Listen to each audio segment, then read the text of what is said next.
Bonjour! Dans cette vidéo, tu vas pouvoir apprendre à reconnaître un entier naturel et un entier relatif. Tu vas voir, c'est quelque chose de très simple. Voici donc justement une liste de nombres et on voudrait dire pour chacun d'eux si c'est un entier naturel, un entier relatif ou ni l'un ni l'autre. Alors déjà, rappelons ce que c'est qu'un entier naturel. L'ensemble des entiers naturels, on le voit ici, eh bien c'est la suite de nombres entiers, bien évidemment, 0, 1, 2, 3, 4, 5, etc. Ce sont tous les nombres naturels, les nombres qui nous servent à compter au sens de dénombrer, avec 0 en premier quand il n'y a rien, avec 1 quand on n'en compte qu'un seul, etc., etc. Cet ensemble se note n, n comme naturel, natural. Les nombres relatifs, alors quand c'est relatif, eh bien c'est soit comme ci, soit comme ça. Les nombres naturels, on le remarque, sont tous des nombres positifs. Eh bien les nombres relatifs sont soit positifs comme ci, soit négatifs comme ça. Mais cela reste des entiers. On dit l'ensemble des entiers relatifs, ce qui fait qu'on va retrouver notre liste 0, 1, 2, 3, 4 du côté des positifs, mais évidemment dans l'autre sens, du côté des négatifs, moins 1, moins 2, moins 3, etc. Cet ensemble se note Z, ça vient en fait de l'allemand Zahl qui veut dire nombre. Alors, commençons maintenant donc à regarder donc, dans notre liste de nombres si on reconnaît des entiers naturels ou des entiers relatifs. Déjà, le nombre moins 3. Bon, il n'y a pas à réfléchir très longtemps, on le voit, c'est même marqué au tableau puisque notre liste avec des petits points va jusqu'à moins 3. On reconnaît là donc un entier relatif. Moins 3 appartient donc à Z. Alors on utilise le symbole d'appartenance ici, moins 3, le nombre moins 3 est bien dans l'ensemble des entiers relatifs. Est-ce que c'est un entier naturel? Non, on a dit tout à l'heure que les entiers naturels sont nécessairement positifs. Moins 3 est négatif, donc ce n'est pas un entier naturel. Qu'en est-il de 5? Alors 5, pas bien difficile de voir que c'est un entier naturel. Notre liste ici s'arrête à 4, mais on comprend bien que derrière 4 arrive 5. De toute façon, c'est un entier. Donc 5 appartient bien à n. Est-ce qu'il appartient à z?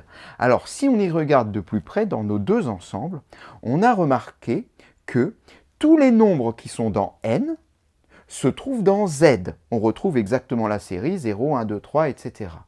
Donc, l'ensemble des entiers naturels est inclus dans l'ensemble des entiers relatifs. Donc, derrière ceci, je pourrais mettre le symbole d'inclusion ici, pour dire que lui, il est compris dans l'autre. N est inclus dans Z, ça signifie donc que 5 appartient également à Z. Alors, en général, on préfère toujours trouver l'ensemble le plus restreint qui contient l'élément dont on parle. Donc, on préférera dire 5 appartient à n, et on sous-entend forcément que s'il appartient à n, eh bien, il appartient à z. Donc, en général, on n'écrira pas ça, on gardera plutôt cette écriture-là qui nous donne le plus d'informations directement. Qu'en est-il de 17,3? Alors 17,3 s'écrit avec une virgule, c'est donc un nombre décimal. Or, on voit là qu'on parle d'entier. Entier naturel ou entier relatif. Quand c'est entier, c'est entier. 17,3 n'est pas entier. Ce qui veut dire que 17,3 n'appartient pas à n. Et qu'en est-il pour z? Ce n'est pas un entier, ni naturel, ni relatif. Donc il n'appartient pas non plus à z. Eh bien, comme il appartient ni à n, ni à z, on n'en parle plus, puisqu'on recherche simplement ceux qui sont naturels ou relatifs. Et 2 tiers. Est-ce un entier naturel relatif? Bon, on sait que lorsqu'on veut écrire sous forme décimale ce quotient, eh bien, on rencontre une petite difficulté. On va trouver 0,6666, pas besoin d'aller plus loin pour comprendre que 2 tiers n'est pas entier, ni naturel, ni relatif. Donc 2 tiers, comme le précédent, on peut l'éliminer. Il ne fait pas partie des entiers, donc il ne fait pas partie ni de n, ni de z. Et 40 sur 5, alors dans ce cas-là, c'est aussi un quotient comme le précédent. Sauf que 40 sur 5 n'est pas sous sa forme simplifiée, parce que 40 sur 5, 40 divisé par 5, ça fait exactement 8.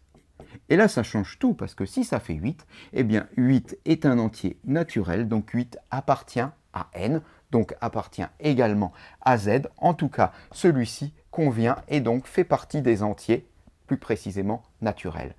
Racine carrée de 2. Alors, racine carrée de 2, c'est le nombre qui, élevé au carré, est égal à 2. On peut en trouver une valeur approchée à l'aide de la calculatrice en tapant racine carrée sur la calculatrice et on trouve 1,4, 1, etc. En tous les cas, j'ai dit virgule, on voit bien que ce nombre n'est pas entier, donc racine carrée de 2 ne fait ni partie de n, ni partie de z, on peut l'effacer. Mais alors racine carrée de 120, il en est de même? Et non, parce que un peu comme tout à l'heure avec notre quotient, le nombre qui, élevé au carré, est égal à 121, c'est un entier, c'est 11. En effet, 11 au carré donne 121. Donc racine carrée de 121 est égal à 11. Et à partir de là, eh bien, on peut en déduire que ce nombre appartient à n, appartient à z si on veut. En tous les cas, cette séquence est terminée.